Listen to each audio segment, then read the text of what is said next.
Olá, tudo bem? Você sabe qual foi a participação do Brasil na Primeira Guerra? É sobre esse tema que nós vamos conversar hoje. Olá, pessoal, tudo bem? É um prazer estar com você nesse vídeo para conversar um pouquinho com você sobre história. Hoje nós vamos falar um tema um pouco desconhecido da maioria da população brasileira, que muito se conhece a participação do Brasil na Segunda Guerra Mundial. Mas hoje eu vou falar com vocês sobre a participação do Brasil na Primeira Guerra Mundial, que é conhecida como a Grande Guerra, né? Uma guerra que tem seu início nos anos de 1914 a 1918 e teve um impacto muito grande na sociedade mundial. O livro que eu vou trazer para vocês aqui, que eu vou comentar hoje sobre o Brasil na Primeira Guerra Mundial, é esse livro aqui. O Brasil na Primeira Guerra Mundial, A Longa Travessia. É um livro bacana do Carlos Darós, ele é historiador militar, e ele traz luz a um tema muito interessante e desconhecido, que é a participação do Brasil na Primeira Guerra Mundial. Até quando eu fiz graduação, é um tema pouco abordado e também tem pouca produção de livros, né, produção acadêmica sobre esse tema. E esse livro do Carlos Darós é interessantíssimo para quem quer compreender um pouquinho o que era o Brasil e a sua participação neste conflito mundial. É importante que ele fala um pouquinho no livro, ele fala um pouquinho do panorama da Europa, o que estava acontecendo na Europa nesse período, né? E as potências envolvidas. Então, assim, eu acredito que quem acompanha eu aqui no canal ou gosta muito de história sabe os motivos que levaram à Primeira Guerra Mundial, o contexto da organização do espaço geográfico nesse período. Se você quer que eu fale sobre a Primeira Guerra Mundial, você deixa seu comentário aí, eu posso fazer um vídeo aqui. E é muito interessante que ele inicia o livro com uma pergunta. O que era o Brasil em 1914? É muito interessante porque o que era o Brasil nesse período, né, nesse ano de 1914? O Brasil ele era um país agrário, totalmente agrário, com as suas economias voltadas principalmente para o café, que foi o produto que impulsionou, né, a nossa economia até os anos de 1930, e isso vai mudar em 1929 com a quebra da Bolsa de Nova York. E um outro produto também que estava em franca expansão nesse período era a produção da borracha. E tem até um que é conhecido como ciclo da borracha, embora eu não acredito muito nisso de ciclos, né? Então, o Brasil ainda estava, nesse período o Brasil produzia muita borracha e muito café, né? Embora a gente pode dizer que existiam outros produtos também muito importantes, não na magnitude que era o café, que era a erva mate, que aí a gente vai ver a importância do Barão de Serra Azul, entre outras personalidades. E ele fala, ele vai dar um panorama um pouco sobre o que era o Brasil nesse período. Um país agrário, totalmente dependente das exportações de café e de borracha. Uma coisa muito interessante que é o quê? Um crescimento do movimento operário, né? O Brasil começa a receber muitos imigrantes no final do século XIX, principalmente italianos e alemães, e esses imigrantes italianos e alemães, com boa parte deles, quando vão se instalar nos centros urbanos e com a proliferação de ideias anarco-sindicalistas, o Brasil ele vai presenciar aí nesse período um crescimento do movimento operário que vai culminar nas greves gerais de 1917. Então, era o Brasil nesse período. Ele fala um pouquinho também o que era o início da guerra, né?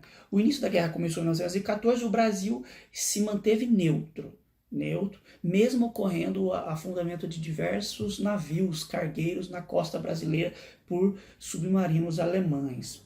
É muito interessante que nesse período da Primeira Guerra Mundial ocorre uma campanha de alistamento de voluntários que depois ocasionou no serviço militar obrigatório. Hoje nós temos até hoje o serviço militar obrigatório quando faz 18 anos, né? Quando o homem faz 18 anos. Mas esse movimento surgiu na Primeira Guerra Mundial no Brasil e essa lei também surgiu nesse contexto, que era o serviço militar obrigatório, porque até então não era obrigatório o ingresso nas Forças Armadas. Ele fala muito também o que era o exército nesse período, né, as linhas que o exército era ligado com a linha alemã, e fala também como era a marinha. Ele fala sobre a reforma Hermes, que foi uma grande reforma que o exército fez período anterior à Primeira Guerra Mundial, e ele também fala sobre o programa Alexandrino, né, o almirante Alexandrino, que foi o ministro da marinha na época, que mudou muito a marinha nesse período antes da Primeira Guerra Mundial. E é muito interessante que no decorrer do livro ele fala sobre os diversos navios que foram afundados nesse período. E ele descreve as embarcações, ele descreve a tripulação, é muito legal. É um livro muito bacana, é assim, e acredito até que inédito, porque sobre esse tema, é muito bacana mesmo. E depois, o Brasil, ele fala um pouquinho também que o Brasil entra na guerra em 1917. E um questionamento, como o Brasil ajudou? Ele fala um pouco que o Brasil estava despreparado para o início da Primeira Guerra Mundial, despreparado, assim, em relação às potências que estavam no conflito mundial na época, não tinha como fazer uma comparação. E ele fala como o Brasil ajudou. A primeira medida que o Brasil ajudou as forças aliadas foi a criação de uma missão médica militar, de médicos que atuaram em Paris, eles criaram até um hospital.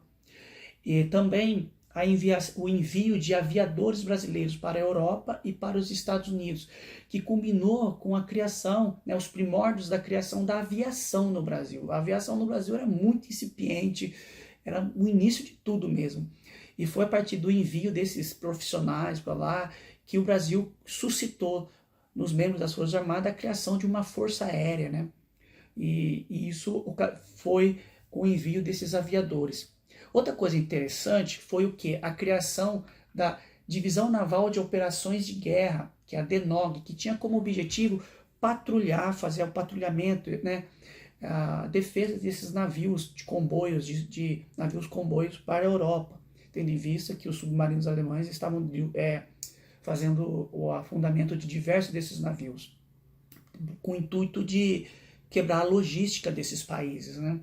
E que é a criação da DNOG. Então a Marinha ela atua com a criação da Divisão Naval de Operações de Guerra, que tinha como intuito patrulhar a costa africana. É muito interessante que ele aborda no livro e fala sobre isso, que o que dificultou muito o trabalho de patrulhamento da costa africana pela Marinha Brasileira foi a gripe espanhola. A gripe espanhola, ela dizimou boa parte das tropas brasileiras que estavam embarcadas nos navios da Marinha, pela gripe espanhola, e que também se espalhou pelo mundo. Vale até um vídeo no canal sobre a gripe espanhola, que é muito interessante, que também ocorreu nesse período da Primeira Guerra Mundial. Mas uma coisa que fica assim latente, qual foi o legado dessa guerra? Primeiro para o mundo e depois para o Brasil. Para o mundo, a gente vai ter um avanço tecnológico muito grande na área militar, na artilharia, na aviação, que as descobertas de Santos Dumont, e isso é, segundo alguns pesquisadores, biógrafos sobre Santos Dumont, ele acredita que quando ele viu a arma que ele criou sendo utilizada para matar o próximo, ele se suicidou em Guarujá. Então a aviação ela teve um crescimento muito grande nesse período. O desenvolvimento de carros de combate, o desenvolvimento dos encouraçados, a utilização dos submarinos e os gases venenosos. Então é muito interessante o avanço tecnológico militar que aconteceu nesse contexto da Primeira Guerra Mundial. E uma coisa muito interessante que foi o quê? Uma modificação no mapa geográfico europeu, que foi o desaparecimento do Império Alemão, do Império Austro-Húngaro, que se esfacelou em diversos países, o fim do Império Russo, que foi a Revolução Russa em 1917, e o fim do Império Otomano. Então você vê que a Primeira Guerra Mundial ela muda totalmente o mapa europeu.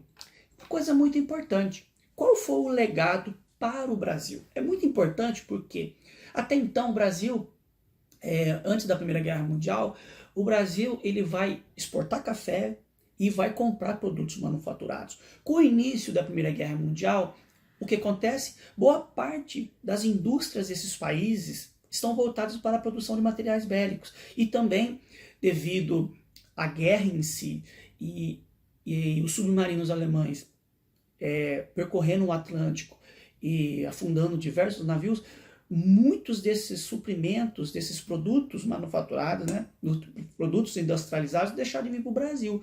O que ocasionou o quê? Um surto de industrialização. Então, isso forçou as indústrias nacionais a produzirem produtos, né? Estima-se que em torno de 400 fábricas surgiram no Brasil e um crescimento da massa de operários. O que você observa também, uma reorganização da dependência econômica do Brasil, que até então era ligada à Inglaterra, mas ao fim da Primeira Guerra Mundial, a potência econômica que tem a sua supremacia no contexto mundial é os Estados Unidos. Então o Brasil começa a ter uma relação econômica com os Estados Unidos. E um fortalecimento do pensamento econômico nacionalista começou a ter muito forte no Brasil, e principalmente uma modernização da Marinha e do Exército. E uma coisa que eu deixo aqui para vocês, e que quem for ler o livro vai entender muito, sabe, o Brasil estava preparado para esta guerra?